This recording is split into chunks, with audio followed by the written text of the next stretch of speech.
தெரியுமா? சோனியன் ஒரு பள்ளி வாசலாவது நான் உடைக்கணும் ஸ்ரீலங்காவில். அது ஒன்றுதான் என் கடைசி ஆசை. அஸ்ஸலாமு அலைக்கும் வரஹ்மத்துல்லாஹி வபரகாத்து. அன்பான அனைத்து உறவுகளுக்கும் இனிய இரவு வணக்கம். டேய், நான் கேட்குறேன், அவ திட்டுறா, லைவ்ல போனால் திட்டுறா, நீங்கள் ஏதாவது எழுதி போட்டால் திட்டுறா. எழுதி போடாமல் திட்டுறாளா? எழுதி போடாமல் எவனும் போய் அங்கனைக்கு வந்து சண்டை பிடிக்காமல் வம்பு இழுக்காமல் விட்டு அவள் திட்டலை தானே. அப்போ எதுக்குடா போய் வேணும்னு எழுதுறீங்க? முஸ்லீம் என்ற பேரில் அவள் வச்சு இந்த மாதிரி செய்கிறாள் என்னும் போது, திட்டுறாள் என்னும் போது, சரி அப்போ எதுக்குடா நீங்கள் போகிறீங்க?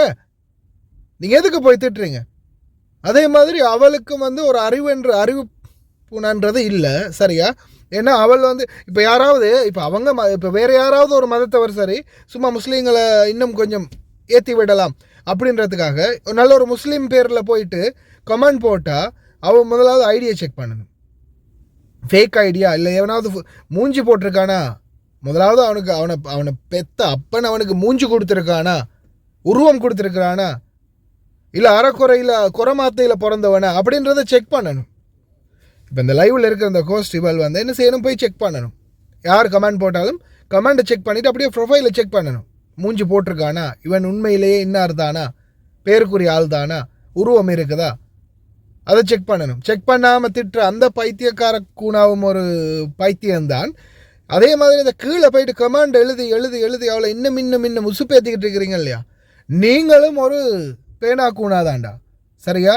நீங்கள் யாரெல்லாம் போயிட்டு கமெண்ட் பண்ணுறீங்களோ நீங்களும் சேர்ந்து அவளை வந்து ஏற்றி விடுறீங்க. நீங்கள் தான் அவளுக்கு உறுதுணையாக இருக்கிறீங்க. முஸ்லீமையும் இஸ்லாம் மதத்தையும் கேவலப்படுத்துறதுக்கு அப்படின்றத ஒவ்வொரு முஸ்லீம்களும் ஒவ்வொரு சோனவனும் ஞாபகம் வச்சுக்கோங்க. அவ்வளோதான் சொல்ல முடியும். ஏன்னா இவங்க போய் எழுதுறதால தானே கமெண்ட் எழுதுறதால தானே அவள் கிடந்து பைத்தியக்காரி மாதிரி கத்துறாள்.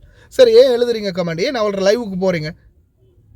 இப்போ நாய் கடிச்சிருச்சேன்னா நாயை போய் நாம் மாறி கடிக்கிறதுல அதுக்குரிய ட்ரீட்மெண்ட்டை தான் பண்ணுவோம். என்ன செய்யணுமோ அதை மட்டும்தான் நம்ம செய்வோம். போயிட்டு நாய் கடிச்சிருந்துட்டு இருந்துக்கா நாயை போய் நம்ம மாதிரி கடிப்போமா? இல்லையே. அப்போ அது மாதிரி நீங்களும் பார்த்து நடந்து கொள்ளுங்கள். அவ்வளோதான் என்னால் சொல்ல முடியும். அடுத்தது இந்த கமெண்ட் அடியே நீ இந்த கமெண்ட்டை பார்க்கும்போது கமெண்டோட சேர்த்து அந்த ப்ரொஃபைலையும் செக் பண்ணி பார்த்துட்டு அதுக்கு பிறகு திட்டு. உண்மையிலேயே இப்படி ஒருத்தன் வந்து ஏசுறானா இல்லையான்றதை. தலைகலண்ட கேசுகளால் பெரிய தொல்லப்பா. வரலாறு அவங்களுக்கு வரலாறு என்ன தெரியுமா? கத்தரிக்கோள் அருக வரலாறு மட்டும்தான் இருக்கணும். கத்தரிக்கோளுக்கு தான் வரலாறு இருக்கு, ஒருத்தனை சுண்ணியை அறுத்ததுக்கு. உங்களுக்கு இல்ல. உசுப்புண்டமன் மாதிரி டைப் பண்றான், வரலாறு இருக்கான். என்ன உலகம் ஐயா இது, கேட்காதெல்லாம் கேட்கலாம். இவளுக்கு அறிவு யா, எனக்கு அறிவுதான். 4ஆம் நம்பர் நினைச்சதை செய்யும், பிடிச்சதை நடத்தும். நம்பர் 4 யாராலையும் அசைக்க முடியாது.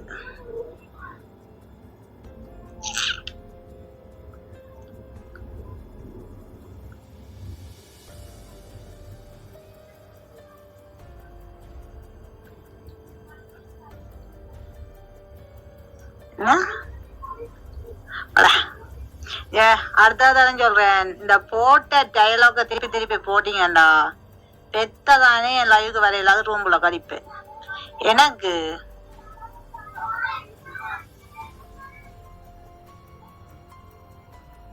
பாவத்தை நீயே தேடிக் கொள்கிறாய்.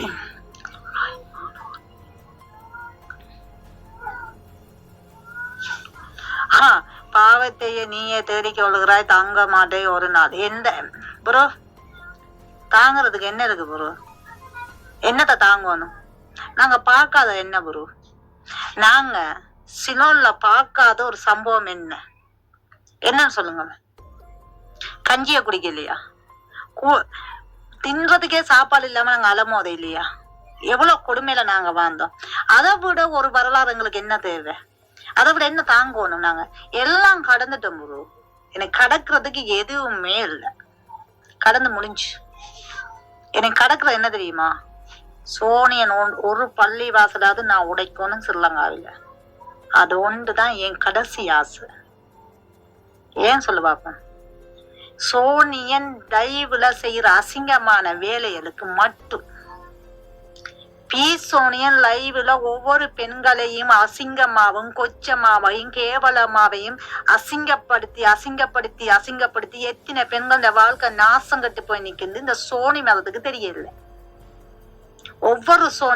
ஒவ்வொரு பீசோனியன் செய்யற வேலைக்கும் ஸ்ரீலங்காவுல கொழும்புல இருக்க பெரிய பள்ளிவாசல் பப்ளிக் சிட்டிக்கு பாத்ரூம் கட்டப்படும், இல்லாவிட்டால் பிச்சைக்காரருக்கு மண்டபம் கட்டப்படும் நித்திர கொள்றதுக்கு நிம்மதியா. இதுல 2ல 1 நடந்தே ஆகும்.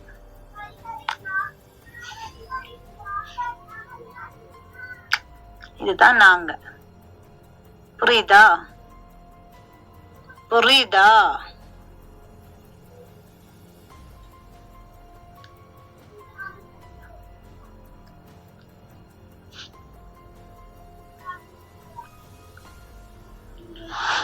பப்ளிக் பண்ணுங்களா?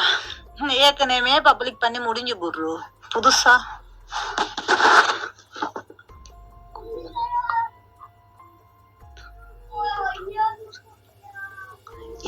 நான் பப்ளிக் பாத்திரம் கட்டுறதுக்கும் எங்க அம்மா 10 புருஷனுங்க இருக்கிறதுக்கு என்னடா சம்மதம்? சஜ்ஜல எங்க அம்மா அப்படி ஒரு 10 புருஷன் எடுத்திருந்தா கூட எனக்கு சொல்ல மாட்டா. எங்கட இந்து மத கோயிலுக்கும் அம்மாவுக்கும் வீட்டுக்கு நடக்கிற சம்பவத்துக்குள்ள 4 சுவத்துக்கும் தான் தெரியும். எனக்கும் தெரியாது, உனக்கும் தெரியாது. என் மகனை அப்பனத்தான் நான் என் கண்ணால பார்த்த காலத்துல இருந்து எங்க அப்பாவோட மட்டும் தான் இருந்தா. அப்பா செத்தாரு, அம்மா கோயில் கட்டினா. அப்ப அம்மா 10 புருஷன் எடுக்கணும் இல்ல 100 புருஷன் எடுக்கணும் என்றது எனக்கு அது அப்பாற்பட்ட விஷயம். அப்படி ஒரு காலம் அம்மா இருந்திருந்தா அது அம்மாவோட பேசினால் அதுக்கு நான் போக மாட்டேன். இது ஏன் பேசினல்? இப்ப நான் இருக்கிறது ஏன் பேசினல் மாதிரி அவங்களுக்கு ஒரு பேசினல் இருக்கு. அந்த பேசினல்லாம் நான் தோண்ட மாட்டேன். புரியுதா? ஏன்னா எனக்கு தெரிஞ்ச அளவுக்கு என் அப்பா தான் இருந்தாரு. அப்பா செத்த கையோட எங்க அம்மா கோயில் கட்டினா கோயில் ஆக்களுக்கு கொடுத்தா நாங்க வெளியாடிட்டோம். அது எங்களுக்கு தெரியாது. ஒரு கோயில் கட்டி விட்டோம். இதுல என்ன இருக்கு சொல்லுங்களேன். நீங்க கோவிச்சாலும் சரி கோவிக்கிட்டாலும் சரி